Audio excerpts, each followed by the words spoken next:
Love English to learn English. Daily speak 5 lines to yourself. I am the best. I can do it. God is always with me. I am a winner. Today is my day.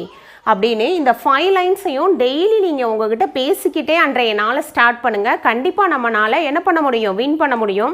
இந்த 5 லைன்ஸுக்கான meaning பாருங்கள். First line I am the best, இந்த உலகத்திலேயே நான் தான் best அப்படிங்கிற எண்ணம் நமக்கு first இருக்கணும். Next one I can do it, எந்த ஒரு செயலை செஞ்சாலும் இந்த செயலை என்னால் செய்ய முடியும். If I can't who can, என்னால் முடியலைன்னா வேறு யாருனால அந்த செயலை செய்ய முடியுங்கிற ஒரு நம்பிக்கை இருக்கணும். தேர்ட் லைன் பாருங்கள், God is always with me, நம்ம ஏதாவது ஒரு செயலை கஷ்டப்பட்டு ட்ரை பண்ணாதான் கடவுள் நமக்கு இவங்க எவ்வளோ கஷ்டப்படுறாங்கன்னு கொஞ்சமாவது சப்போர்ட்டாவது பண்ணுவார். நம்ம எதுவுமே ட்ரை பண்ணாமல் நம்ம பாட்டுக்கு இருந்தோம்னா கடவுள் கூட நமக்கு சப்போர்ட் பண்ண மாட்டார். கடவுள் நம்ம கூடயே இருக்காருன்னு நம்ம நினைக்கணும். ஐ எம் அ வின்னர், இதை எல்லாமே நம்ம ப்ராப்பராக பண்ணணும்னா கண்டிப்பாக நம்ம என்ன செயலை ட்ரை பண்ணுறோமோ அந்த செயலை நம்மளால் வின் பண்ண முடியும். டுடே இஸ் மை டே, அதே மாதிரி இன்னைக்கே இந்த நாள் என்னுடைய நாள் அப்படின்னு நினச்சி அந்த செயலை நம்ம செய்ய ஆரம்பிக்கணும். இப்போது நம்ம எந்த ஒரு செயலையுமே சிறப்பாக செய்யணும்னா நம்மக்கிட்ட 3 கொஷினுக்கு எப்போவுமே ஆன்சர் இருக்கணும். ஏன், எதற்கு, எப்படி. இப்போது நீங்கள் இங்கிலீஷ் லாங்குவேஜ் லேர்ன் பண்ணிக்கணும் அப்படின்னு சொல்லி ஒரு முடிவுக்கு வந்துட்டீங்க. இப்போ யூடியூப்பில் பார்த்தீங்கன்னா பல லட்சம் வீடியோஸ் இருக்குது நம்ம டைம் பாஸ் பண்ணுறதுக்கு. ஆனால் நீங்கள் உங்கள் டைமை யூஸ் பண்ணணும்னு முடிவு பண்ணி தான் இந்த வீடியோவை நீங்கள் ஓப்பன் பண்ணியிருக்கிறீங்க. ஸோ உங்கள்கிட்ட கண்டிப்பாக ஏன், எதற்கு அப்படிங்கிற இந்த 2 கொஷினுக்கான ஆன்சர் இருக்கும். மேபி உங்கள் ஜாபில் உங்களுக்கு இங்கிலீஷ் டெவலப் பண்ணிக்க வேண்டிய சுச்சுவேஷன் இருக்கலாம். ப்ளஸ் இப்போ ஸ்டூடெண்ட்டாக இருந்தால் அந்த ஸ்போக்கனோட இம்பார்ட்டன்ஸ் உங்களுக்கு கண்டிப்பாக புரிஞ்சிருக்கும். இப்போது அந்த தேர்டாக ஒரு கொஷின் சொன்னேன் இல்லையா, எப்படி அப்படின்னு சொல்லிட்டு, அந்த எப்படி அப்படிங்கிற கொஷினுக்கு தான் நம்ம எல்லாருக்கிட்டையும் வேறு மாதிரியான ஆன்சர்ஸ் இருக்குது. அந்த எப்படி அப்படிங்கிறத பற்றி தான் நம்ம இப்போ இந்த வீடியோவில் பார்க்க போகிறோம். எப்படி நம்ம இங்கிலீஷ் லாங்குவேஜ் லேர்ன் பண்ணிக்க முடியும் அப்படிங்கிறத பார்க்கலாம். ஃபஸ்ட்டு இங்கிலீஷ் லாங்குவேஜ் அப்படின்னா என்னங்கிறது ஃபஸ்ட்டு நமக்கு ரொம்ப தெளிவாக தெரிஞ்சிருக்கணும். இங்கிலீஷ் லாங்குவேஜ் அப்படிங்கிறது நம்ம ஏதோ மனப்பாடம் பண்ணுனா நமக்குள்ளே அந்த ஸ்கில் டெவலப் ஆயிரும் அப்படின்னு நம்ம எப்போவுமே நினைக்கக்கூடாது. இப்போ ஃபார் எக்ஸாம்பிள் பார்த்தீங்கன்னா, எனக்கு கார் ஓட்டணும்னு ஆசை இருக்குது.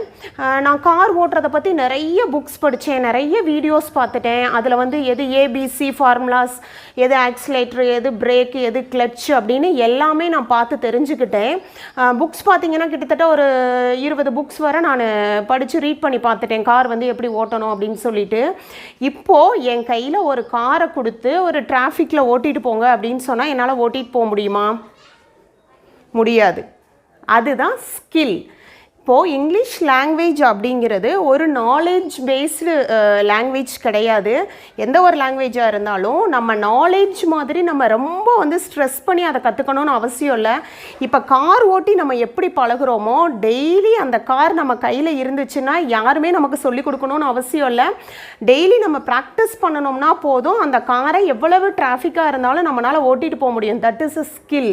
லைக் ஸ்விம்மிங், ஸ்விம் பண்ணுறதை பற்றியும் பாருங்கள். இப்போது ஸ்விம்மிங் பற்றி நிறைய புக்ஸ் எல்லாம் படித்தோன்னா நம்மளால் ஒரு கடலில் கொண்டு போய் விட்டாலோ அல்லது ஆற்றுல விட்டாலோ ஸ்விம் பண்ண முடியுமா? முடியாது. அது மாதிரி தான் இது ஒரு ஸ்கில் அப்படின்னா என்னென்னு உங்களுக்கு புரிஞ்சிருக்கும்னு நினைக்கிறேன். நாலேஜுக்கும் ஸ்கில்லுக்கும் டிஃப்ரென்ஸ் இருக்குது. நாலேஜ் வேறு, ஸ்கில் வேறு. ஸ்கில் அப்படிங்கிறது நம்ம டே டு டே லைஃப்பில் நம்ம ரெகுலராக அந்த விஷயத்தை பண்ணும்போது தான் நமக்குள்ளே டெவலப் ஆகுமே தவிர நம்ம எதையோ ஒரு 2 வீடியோவை பார்த்தோ அல்லது அதை பற்றின நாலேஜ் தெரிஞ்சுக்கிட்டாலோ நமக்குள்ளே டெவலப் ஆகாது. இந்த விஷயத்த மைண்டில் நீங்கள் தெளிவாக வச்சுக்கோங்க. ஓகே, இப்போது நீங்கள் எல்லோரும் என்ன நினைக்கிறீங்கன்னு எனக்கு புரிஞ்சிருச்சு. அது என்னதாங்க ஸ்கில்லு? அந்த ஸ்கில்லை சொல்லுங்கள். கடகடன்னு அந்த ஸ்கில்ஸை டெவலப் பண்ணி அழகாக இங்கிலீஷில் ஃப்ளூயண்ட்டாக பேசிடலாம் அப்படின்னு தானே நினைக்கிறீங்க? Yes, only 4 skills are there. 4 skills தான் இருக்குது.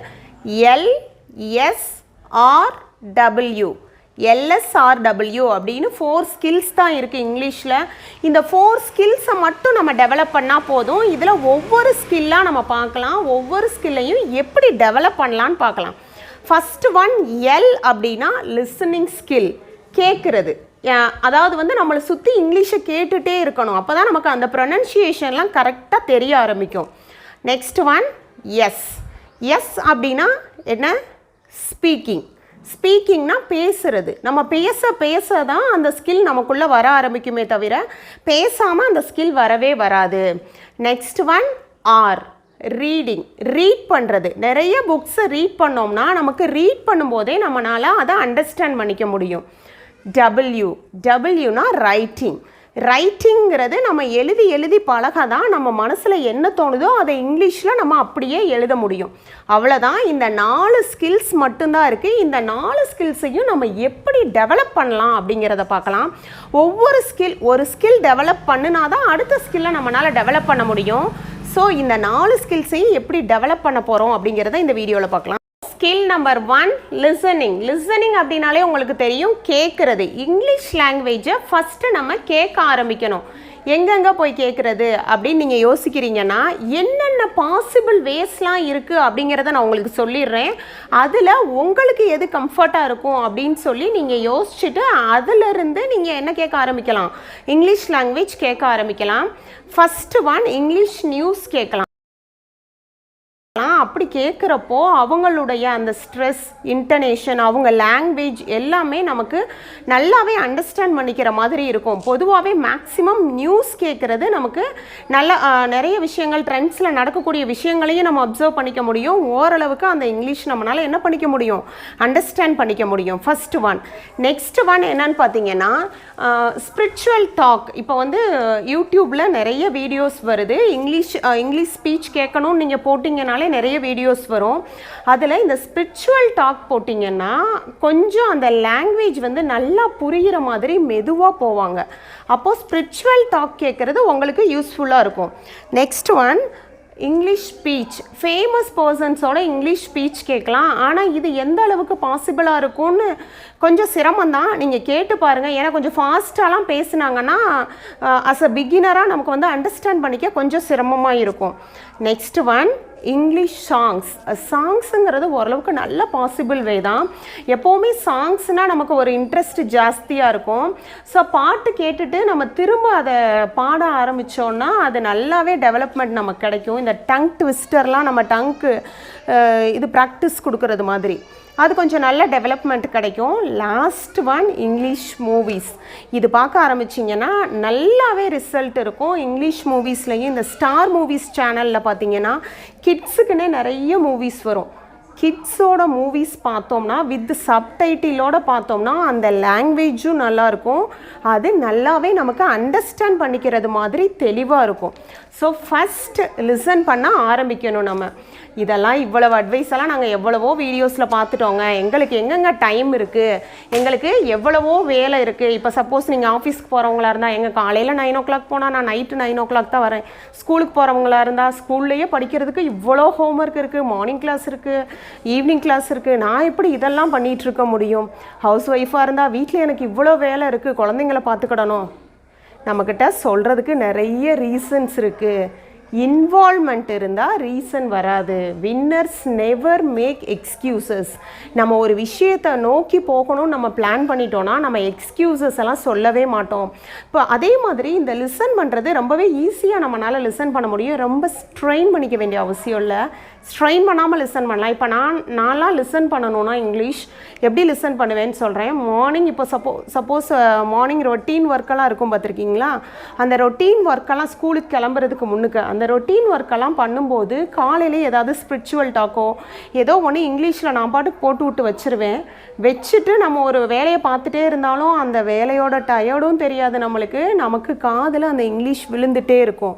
அப்படி விழுந்துகிட்டே இருக்கும்போது நீங்கள் நினைக்கலாம், என்னங்க இங்கிலீஷ் என்னதான் நமக்கு கேட்டாலும் நம்மளால் என்ன பண்ணிக்க முடியலை, அண்டர்ஸ்டாண்ட் பண்ணிக்க முடியலை, அவங்க என்ன பேசுகிறாங்கன்னே புரியலை அப்படின்னு நினச்சிங்கன்னா நல்லா தெரிஞ்சு வச்சுக்கோங்க. ஃபஸ்ட்டு ஒரு 1 month தான் உங்களுக்கு தெரியாதது மாதிரி இருக்கும். ஆனால் உங்கள் மைண்ட் அதில் சொல்லக்கூடிய வார்த்தைகள் எல்லாம் ஸ்டோர் பண்ணிக்கிட்டே இருக்கும். உங்களை அறியாமலேயே உங்கள் சப்கான்சியஸ் மைண்டில் இந்த வேர்டை இப்படி தான் ப்ரொனவுன்ஸ் பண்ணணுமா, இது இப்படி தானா, இங்கிலீஷ் லாங்குவேஜ் இதுதான் ஃப்ளோவா, இதுதான் சென்டென்ஸோட கன்ஸ்ட்ரக்ஷனா அப்படிங்கிறதெல்லாம் அது உங்களுடைய சப்கான்சியஸ் மைண்டில் ஸ்டோர் ஆகிட்டே இருக்கும். ஸோ ஒரு இங்கிலீஷ் அட்மாஸ்பியரை க்ரியேட் பண்ணுங்கள். உங்களை சுற்றி இங்கிலீஷ் கேட்டுகிட்டே இருக்கிற மாதிரியான ஒரு அட்மாஸ்பியரை அட்லீஸ்ட் மார்னிங்கில் ஒரு 1/2 an hour க்ரியேட் பண்ணுங்கள். அதுவே போதும் லிசனிங் ஸ்கில் உங்களுக்குள்ளே டெவலப் பண்ணுறதுக்கு. Okay, skill number 2 speaking. Speaking அப்படின்னா என்னன்னு பார்க்குறதுக்கு முன்னாடி ஃப்ளூயன்சி அப்படின்னா என்னன்னு ஃபஸ்ட்டு தெரிஞ்சிருக்கணும். நம்ம எல்லாருமே யூஸ் பண்ணுறோம் இல்லையா, அவங்க ரொம்ப ஃப்ளூயண்ட்டாக இங்கிலீஷில் பேசுகிறாங்க அப்படின்னு சொல்லிட்டு ஃபஸ்ட்டு அந்த ஃப்ளூயண்ட் அப்படின்னா என்னன்னு தெரிஞ்சு வச்சுக்கோங்க. இப்போ நம்ம ஒரு விஷயத்தை கம்யூனிகேட் பண்ணணும்னு முடிவு பண்ணிட்டோம். நமக்கு முன்னாடி ஒரு 100 மெம்பர்ஸ் உட்காந்துருக்குறாங்கன்னா நம்ம என்ன விஷயம் சொல்ல வர்றோமோ அந்த விஷயம் அங்கே உட்காந்துருக்கிற 100 பேருக்குமே புரியணும். அந்த அளவுக்கு நம்முடைய லாங்குவேஜ் வந்து எஃபெக்டிவாக இருக்கணும், சிம்பிளாக இருக்கணும். இப்போது ஸ்பீக்கிங்கை நம்ம எப்படி டெவலப் பண்ணலாம் அப்படின்னு பார்க்கலாம். ஃபஸ்ட்டு ஸ்பீக்கிங் அப்படிங்கிறது நம்ம ஏதாவது இப்போ லிசனிங் மாதிரி ஏதாவது ஒரு வீடியோஸை போட்டு விட்டுட்டு நம்ம வேறு வேலை பார்த்துட்டு இருந்தால் போதும், அந்த லிசனிங் ஆட்டோமேட்டிக்காக நம்ம சப்கான்ஷியஸ் மைண்டில் ஸ்டோர் ஆயிருங்கிற மாதிரியெல்லாம் ஆகாது. ஸ்பீக்கிங் அப்படிங்கிறத உங்களுக்குள்ளே டெவலப் பண்ணுறதுக்கு ஃபஸ்ட்டு டங் ட்விஸ்டர் ப்ராக்டிஸ் பண்ணுங்கள். நம்ம வீடியோஸ்லேயே 2-3 டங் ட்விஸ்டர்ஸ் கொடுத்துருந்தோம். அடுத்தடுத்துமே நான் நிறைய டங் ட்விஸ்டர்ஸ் கொடுக்குறேன். டங் ட்விஸ்டர் ப்ராக்டிஸ் பண்ணுங்கள். செகண்ட் ஸ்பீக்கிங் ஸ்கில் உங்களுக்குள்ளே டெவலப் ஆகணும்னா, இப்போ வீடியோஸ் பார்க்குறீங்கன்னா, இப்போ நம்ம வீடியோலேயே லாஸ்ட் டைம் டூ டோன்ட் இது ரெண்டையும் யூஸ் பண்ணி எப்படி கொஷின்ஸ் எல்லாம் கன்ஸ்ட்ரக்ட் பண்ண முடியும், அந்த கொஷின்ஸை நம்ம டே டு டே லைஃப்பில் நம்மளால் எப்படி யூஸ் பண்ண முடியும் அப்படிங்கிறதெல்லாம் கொடுத்துருந்தோம். அதெல்லாம் வீட்டில் உங்கள் பேரண்ட்டோட ஃப்ரெண்ட்ஸோட அப்படியெல்லாம் நீங்கள் என்ன பண்ணலாம், ப்ராக்டிஸ் பண்ணலாம். Skill number 3 reading. In reading there are 2 types. The first one intensive reading, the second one extensive reading. First let's see about intensive reading. Intensive reading அப்படின்னா என்னன்னு ஃபஸ்ட்டு தெரிஞ்சுக்கணும். இப்போ ஸ்டூடெண்ட்ஸாக இருந்தால் எக்ஸாமுக்கு ப்ரிப்பேர் பண்ணுறீங்கன்னா ரொம்ப டீப்பாக படிப்பீங்க, ஒவ்வொரு சென்டென்ஸையும் படிப்பீங்க, for each and every word meaning தெரிஞ்சுட்டு படிப்பீங்க. அப்போ தான் உங்களால் எக்ஸாமுக்கு கரெக்டாக எழுத முடியும். இதை தான் நம்ம இன்டென்சிவ் ரீடிங்னு சொல்லுவோம். இன்னொரு விஷயம் என்னன்னு பார்த்தீங்கன்னா எக்ஸ்டென்சிவ் ரீடிங். எக்ஸ்டென்சிவ் ரீடிங் அப்படிங்கிறது என்னன்னு பார்த்தீங்கன்னா ஒரு ஸ்டோரி புக் ரீட் பண்ணுற மாதிரி. ஒரு கதை புக் நம்ம ரீட் பண்ணுறோம்னா ஃபார் ஜாய், ரொம்ப சந்தோஷமாக இருக்கிறதுக்காக நம்மளே வாலண்டியராக ரீட் பண்ணுவோம். அதே மாதிரி அதில் இருக்கக்கூடிய ஒவ்வொரு சென்டென்சஸையும் ஒவ்வொரு வார்த்தைகளையும் மீனிங் கண்டுபிடிச்சிட்டு இருக்க மாட்டோம். நம்ம ஓவராலாக அந்த ஸ்டோரியில் அவங்க என்ன சொல்ல வர்றாங்க அப்படின்னு சொல்லி பார்ப்போம். நியூஸ் பேப்பர் ரீடிங் அப்படிங்கிறதும் ஒரு எக்ஸ்டென்சிவ் ரீடிங் தான். நியூஸ் பேப்பர் நம்ம ரீட் பண்ணும்போதும் அந்த நியூஸ் பேப்பரில் என்ன கொடுத்துருக்காங்க அப்படிங்கிற அந்த இன்ஃபர்மேஷன் கேதர் பண்ணிக்கிறதுக்காக மட்டும்தான் நம்ம நியூஸ் பேப்பர் ரீட் பண்ணுவோம். ஒரு நியூஸ் பேப்பரை எடுத்து வச்சுட்டு நம்ம வேர்ட் பை வேர்டாக நம்ம மனப்பாடம் பண்ணணும் அப்படிங்கிற மாதிரியெல்லாம் நம்ம நியூஸ் பேப்பர் ரீட் பண்ண மாட்டோம். ஓகே, இப்போ இன்டென்சிவ் ரீடிங்னா என்ன, எக்ஸ்டென்சிவ் ரீடிங்னா என்னன்னு நமக்கு தெரிஞ்சிருச்சு. இந்த ரீடிங்கை நமக்குள்ளே எப்படி டெவலப் பண்ணிக்க போகிறோம், ப்ளஸ் ரீடிங் ஃப்ளூயன்சி அப்படின்னா என்ன அப்படிங்கிறது உங்களுக்கு தெரிஞ்சிருக்கணும். ரீடிங் ஃப்ளூயன்சி அப்படின்னா என்ன, இவங்க ரொம்ப ஃப்ளூயண்ட்டாக ரீட் பண்ணுறாங்க அப்படின்னா என்ன மீனிங்? கடகடன்னு இப்போ நான் ஒரு புக்கை எடுத்து உங்கள் கையில் கொடுக்குறேன்னா நீங்கள் அதை பார்த்து கடகடன்னு ஃபுல்லாக வாசிச்சிடுறீங்கன்னா அது ஃப்ளூயன்சியா? இல்லை. இப்போது தமிழில் ஒரு ஸ்டோரி புக்கை எடுத்து நம்ம ரீட் பண்ணுறோன்னா அந்த ஸ்டோரி புக்கை வாசிக்கும் போதே நம்மளோட மைண்டு சொல்லும் இந்த லைனில் இதுதான் மீனிங். அந்த ஸ்டோரியை படிச்சுட்ருக்கும் போதே நமக்கு அந்த ஸ்டோரியை புரிஞ்சுக்கிற சென்ஸ் இருக்கும். அதாவது அந்த சென்டென்ஸில் அவங்க என்ன சொல்ல வர்றாங்கங்கிறத வாசிக்கும் போதே நம்ம மைண்ட் அண்டர்ஸ்டாண்ட் பண்ணிடும். கரெக்டாக இல்லைங்களா? அதே மாதிரி இங்கிலீஷில் ஒரு சின்ன பேராகிராஃப் எடுத்து நம்ம ரீட் பண்ணுறோம்னாலும் பிளாங்காக நம்ம மைண்ட் ரீட் பண்ணுதுன்னா அது ஃப்ளூயன்சி கிடையாது. ஜஸ்ட் அதோட ப்ரனன்சியேஷன் மட்டும் நம்ம தெரிஞ்சுட்டு கடகடன்னு வாசிக்கிறோம்னா அது ஃப்ளூயன்சி கிடையாது. Our mind should understand what they have given in that paragraph while reading itself. அந்த பேராகிராஃபை நம்ம ரீட் பண்ணும்போதே நம்மளோட மைண்ட் என்ன பண்ணிடணும், அந்த பேராகிராஃபில் என்ன கொடுத்துருக்குறாங்க அப்படிங்கிறத கரெக்டாக அண்டர்ஸ்டாண்ட் பண்ணிக்கணும். இதை தான் நம்ம ஃப்ளூயன்சி இன் ரீடிங்னு சொல்லுவோம். இந்த ரீடிங்கை நம்ம எப்படி டெவலப் பண்ணலாம்? ஸ்டோரி புக்ஸ் கிடச்சிச்சின்னா வாங்கி ரீட் பண்ணலாம். ரீட் பண்ணும்போது நல்லா மைண்டில் வச்சுக்கோங்க, லவுடாக தான் ரீட் பண்ணணும். ஒரு லாங்குவேஜ் லேர்ன் பண்ணணும்னா லவுடாக மட்டும்தான் ரீட் பண்ணணும். அப்படி பண்ணினா மட்டும்தான் லாங்குவேஜை டெவலப் பண்ண முடியும். இல்லைன்னா பண்ணவே முடியாது, ஷியராக பண்ண முடியாது. ஸோ ஸ்டோரி புக்ஸ் கிடச்சிச்சின்னா ரீட் பண்ணலாம். ஸ்டோரி புக்ஸ் எங்களுக்கு கிடைக்கிறது இல்லையே, நான் இதுக்காக எல்லா இடத்துலையும் நான் போய் ஸ்டோரி புக்ஸ் வாங்க முடியுமான்னு நினைக்கிறவங்க, யங் வேர்ல்டு வருது இல்லைங்களா, ஹிந்து பேப்பரோட யங் வேர்ல்டு வரும். அதை நீங்கள் சப்ஸ்கிரைப் பண்ணிட்டீங்கன்னா அந்த யங் வேர்ல்டே பார்த்தீங்கன்னா கிட்டத்தட்ட ஒரு 10 to 15 பேஜஸ் இருக்கும்னு நினைக்கிறேன். அதை வாங்கி வச்சிட்டிங்கனாலே ஒரு 1 வீக்குக்கு நீங்கள் ஒரு பேஜ் மாதிரி ரீட் பண்ணிங்கனாலும் நிறைய இன்ட்ரெஸ்டிங் இன்ஃபர்மேஷன்ஸ்லாம் அதில் கொடுத்துருப்பாங்க. ப்ளஸ் கிட்ஸ் எல்லாம் ரீட் பண்ணுற மாதிரி சிம்பிள் லாங்குவேஜில் தான் கொடுத்துருப்பாங்க. ஸோ அதை ரீட் பண்ணும்போது நமக்குள்ளே கண்டிப்பாக இங்கிலீஷ் டெவலப் ஆகும். Next skill number 4 writing. Writing அப்படின்னா உடனேயே நம்ம எல்லாருமே ரொம்ப வேகமாக சொல்லுவோம், ஐயோ எனக்கு அழகாக ரைட் பண்ண தெரியுங்க, ரொம்ப சூப்பராக ரைட் பண்ணுவேன், என்னோடய ஹேண்ட் ரைட்டிங் அவ்வளோ அழகாக இருக்கும் அப்படின்னு சொல்லி எல்லாருமே ஆன்சர் பண்ணுவீங்க. வெரி குட், ஹேண்ட் ரைட்டிங் அழகாக இருக்குன்றது ரொம்ப நல்ல விஷயந்தான். ஆனால் ரைட்டிங் அப்படின்னா என்னன்னு நமக்கு தெரிஞ்சிருக்கணும். Spontaneous overflow of feelings. அதாவது வந்து நம்மக்கிட்ட ஒரு சிச்சுவேஷனோ ஒரு டாப்பிக்கோ கொடுத்தாங்கன்னா அந்த டாப்பிக்கை வச்சு நம்மளால் ஒரு 5 pages 6 pages அப்படி கடகடன்னு இங்கிலீஷில் நம்மளால் எழுத முடியும்னா அதை தான் நம்ம ரைட்டிங்னு சொல்லுவோம். சரியா? நம்ம மைண்டு இங்கிலீஷில் திங்க் பண்ணணும், இங்கிலீஷில் எழுதணும், அதை தான் ரைட்டிங்னு சொல்லுவோம். அது இல்லாமல் ஒரு புக்கவோ ஒரு நோட்டவோ பார்த்து கடகடன்னு எழுதுறது இல்லை ரைட்டிங்.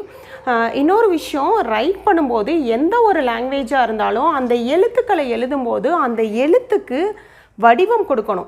என்னோடய ஸ்டூடெண்ட்ஸ்டே நான் அதை தான் சொல்லுவேன். நிறைய பேர் அந்த வடிவம் கொடுக்கறது இல்லை. இப்போ நம்ம ஒரு 1st standard 2nd standard படிக்கும்போது நமக்கு சொல்லி கொடுத்துருப்பாங்க, இப்போது இந்த எழுத்தை இப்போ தமிழ்லேயே பார்த்தீங்கன்னா காங்கிற எழுத்தை இப்படி கோடு வந்து நீட்டி வரணும், அதை நீட்டி வந்து இப்படி இப்படி இழுத்து இப்படி தான் போடணும் காவன்னு நமக்கு ஒன்று சொல்லி கொடுத்துருப்பாங்க. ஆனால் காலப்போக்கில் நம்ம பாட்டுக்கு இப்படி போட்டு இப்படி கா அப்படின்னு சொல்லி போட்டுருவோம். ஸோ அந்த மாதிரி எல்லாம் ஒரு எழுத்தோட ஷேப்பை மாற்றுறப்போ அந்த ஹேண்ட் ரைட்டிங் வந்து என்னவாயிரும்னா அதனால தான் அந்த ஹேண்ட் ரைட்டிங் அசிங்கமாக வர்றது. நல்லாவே வரல, எனக்கு ஹேண்ட் ரைட்டிங் என்னோடய ஹேண்ட் ரைட்டிங் நீட்டாக இல்லை அப்படின்னு சொல்கிறோம் இல்லையா? அந்த மாதிரி தான் இங்கிலீஷ்லேயும் சின்ன வயசில் உங்களுக்கு எந்த எழுத்தை என்ன ஷேப்பில் எழுதணும்னு சொல்லி கொடுத்தாங்களோ அதே ஷேப்பில் எழுதுங்க. எப்போவுமே எழுதும்போது ஆட்டோமேட்டிக்காக நம்ம ஹேண்ட் ரைட்டிங் அழகாக தான் இருக்கும். ஸோ ரைட்டிங் ஸ்கில்லை வந்து நம்ம எப்படி டெவலப் பண்ணலாம் அப்படிங்கிறத ஸ்டேஜ் 3ல் பார்க்கலாம். அதுக்கு முன்னே இதுக்காக நீங்கள் என்ன பண்ணலான்னு பார்த்தீங்கன்னா, உங்களோட டே டு டே லைஃப்பில் நிறைய வேலைகள்லாம் செய்கிறீங்க இல்லையா?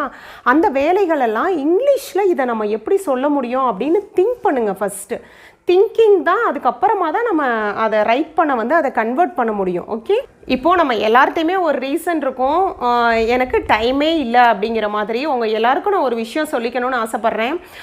இப்போ எனக்கே பார்த்தீங்கன்னா வீட்டில் வேறு ஏதாவது வேலை செய்யணும்னா டைமே இல்லை, எவ்வளோ வேலையை தான் நம்ம செய்கிறது அப்படிங்கிற ஒரு ஃபீல் இருக்கும். ஆனால் கிளாஸ் ப்ரிப்பேர் பண்ணும்போதோ அல்லது வீடியோ ஏதாவது எடுக்கும்போதோ அல்லது வீடியோ எடிட் பண்ணும்போதோ எனக்கு இந்த ஃபீல் வந்ததே கிடையாது. நைட்டு 12 மணி ஆனாலுமே டயர்டாக இருக்குது அப்படிங்கிற ஒரு ஃபீலே வராது. பிகாஸ் ஏன்னு பார்த்தீங்கன்னா அதில் எனக்கு ஒரு இன்ட்ரெஸ்ட் இருக்குது, இன்வால்மெண்ட் இருக்குது. ஸோ எப்போவுமே மைண்டில் வச்சுக்கோங்க, இன்ட்ரெஸ்ட்டும் இன்வால்மெண்ட்டும் இருந்துச்சுன்னா அந்த செயலில் கண்டிப்பாக ஒரு இம்ப்ரூவ்மெண்ட் இருக்கும். அதை மட்டும் மைண்டில் வச்சுக்கோங்க. நல்லா ட்ரை பண்ணுங்கள். ஈவினிங் ஹவர்ஸில் ஒரு ஆஃப் அன் ஹவர் நீங்கள் ஸ்பெண்ட் பண்ணால் போதும்.